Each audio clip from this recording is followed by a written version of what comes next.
I want to take a slightly different tack. And I want to begin by saying that I speak to this issue from a group that is less than 1% of the population of the world, by far, much less than 1%, and that has had a history of religious persecution, both East and West. And so for Jews, even though the majority of Jews today live in relative stability and comfort, it is still within living memory that a third of all the Jews in the world were wiped out in the Second World War.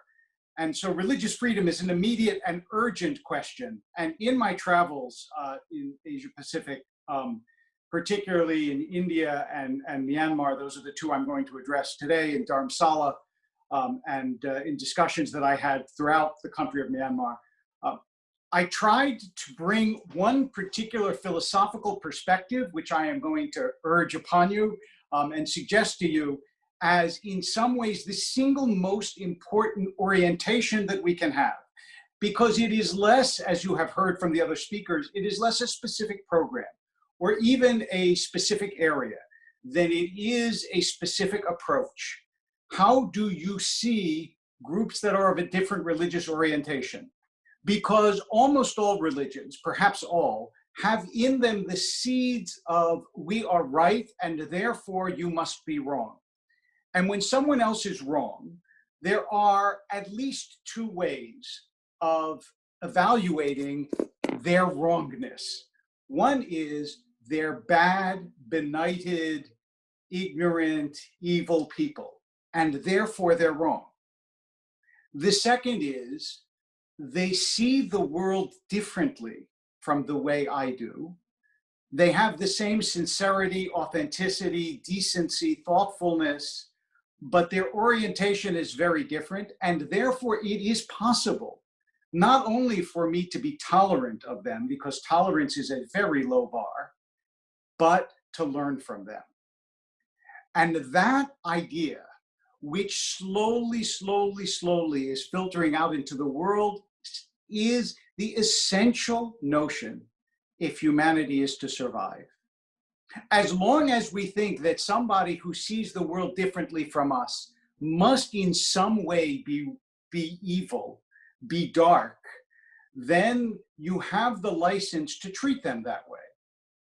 But if you understand that their humanness is as human as your humanness, that they are, in the image of my tradition, equally images of God, that they have the spark of the divine in them, and it is no less bright than your own, and it is not essentially different from your own, then you have to explain the way they approach the world in a more expansive and compassionate and loving way.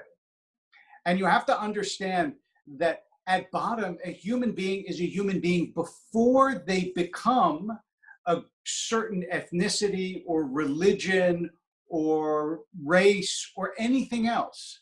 That the essential qualities of being human are shared and they are immediate, and all the other accretions on top of them are secondary. And so in my discussion, especially with religious leaders, and I had this many times in Myanmar, sometimes successfully and sometimes less so. And I've had these discussions in Dharamsala when I had the honor and privilege of having this discussion with the Dalai Lama, and at the Vatican with the Pope, and elsewhere, anywhere that I have the opportunity to do so. I have found those who are willing to accept the essential decency, humanness, authenticity, sincerity of others, and other religious leaders who cannot bring themselves to believe it. They can't believe that somebody who opposes what they want or advance or cherish does so for motivations that are good. And yet, we know that this is true. All of us who represent different religious traditions know that we have people in our tradition who are saintly, wonderful, kind, caring, decent, giving, and they feel very differently about the world than people in other traditions who share the same basic human disposition.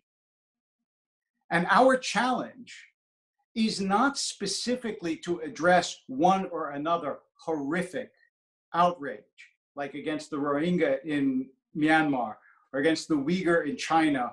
On and on and on, we can multiply outrages throughout the world. You know this.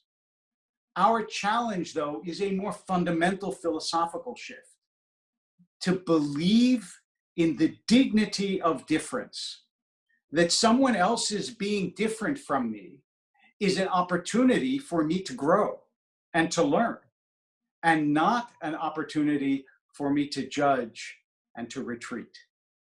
And that idea, which is, by the way, symbolized by the variety of religious voices on this webinar, that idea is what we must grasp and advance and repeat at every opportunity. I want to close with a brief Hasidic story. There's a story that is told from a couple of hundred years ago of a man who was in the woods, and he was lost, could not find his way, had no idea how to get out. And finally, in despair, he sat down when he heard a sound. And he looked and he saw another man walking, and he ran up to him and he said, I am so glad and so grateful to see you, because I've spent hours and hours trying to find my way out, and I just keep getting deeper and deeper into the woods. And I'm so glad now that salvation has come. And the other man said, sadly, I too am lost. But there is one thing I do know, which is that the way we have gone is not the way. Now, let's take hands and find the way together. I think we can all understand that to a great extent, the way we have gone is not the way.